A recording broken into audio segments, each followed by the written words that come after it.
Thelonious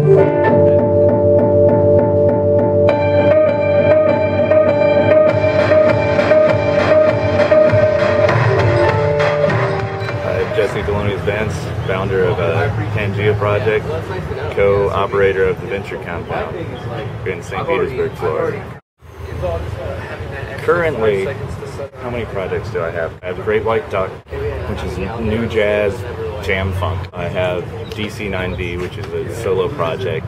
Yeah, I collaborate with a lot of people. I have a group called Can't Be Spoken. It's just a little symbol like that.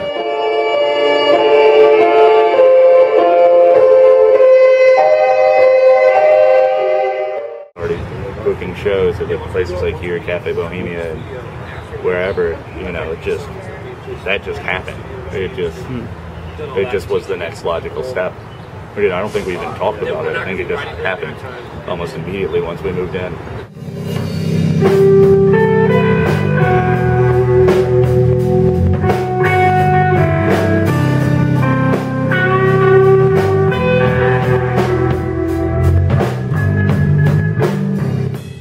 Pangaea project about 2 years ago. I had went to Gainesville to play a show. A friend of mine, Chris Miller, puts on. It's called Electronic Sub-South, which is a whole organization. Series of shows as well, but it's a way to network all these electronic and experimental musicians in the state. I played the show and I had a great time, and I said, man, I really wish something like this was happening, you know, over in St. Pete. And he got real mad at me, and he says, you know, he put endless hours in his website. He's like, there's every electronic musician, live electronic musician in the state listed down to the city, down to Dunedin, Clearwater, you know, Orlando, Winter Park, you know, and they're all listed with links to how to contact and everything. He said that he would not put me on another show until I put on a show. So, okay, and I did.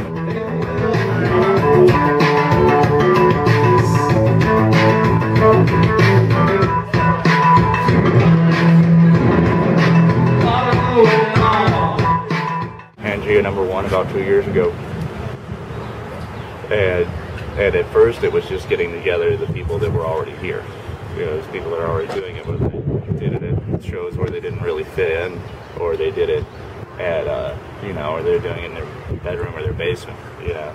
And then once we had kind of, and there's still more coming out, still more coming, surfacing and coming to light.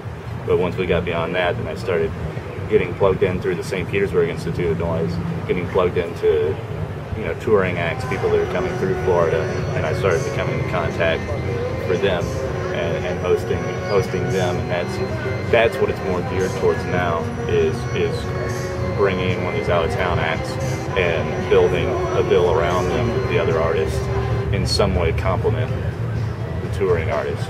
And then it's, you know, and it's also visual art, you know, live visual art, performance art, dancing, whatever, you know, as long as it's avant-garde, you know, that's what I'm about.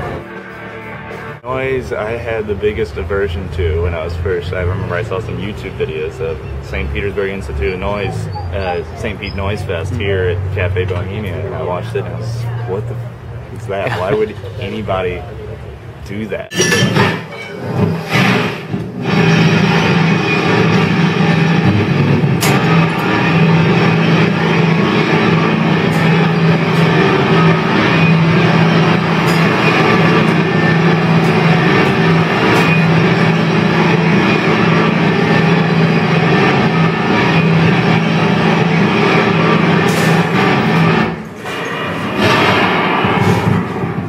You won't get it until you're actually there. You never will.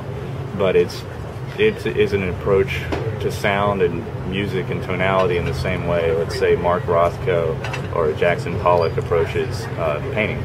You know, it's a deconstruction of the sort of limitations that are set up. You know, whether it's you're talking about 12-tone scale or you're talking about 12-bar blues or whatever. You know, it's there's only so much you can do within there, and it's all been done, and I'm tired of it. And not to say I don't like regular music, because I do, but, you know, I have a jazz band, this and that, but it's something. It's a abstract expressionism, and it's innovation more than anything. To me, seeing somebody use something in a way that it was never designed for, never intended to, and getting this amazing result out of it, getting these sounds out of random household objects, or even instruments and pedals that weren't designed to be used that way, is fascinating to me, because I think that takes a lot more creativity on the artist's part than a lot of other things.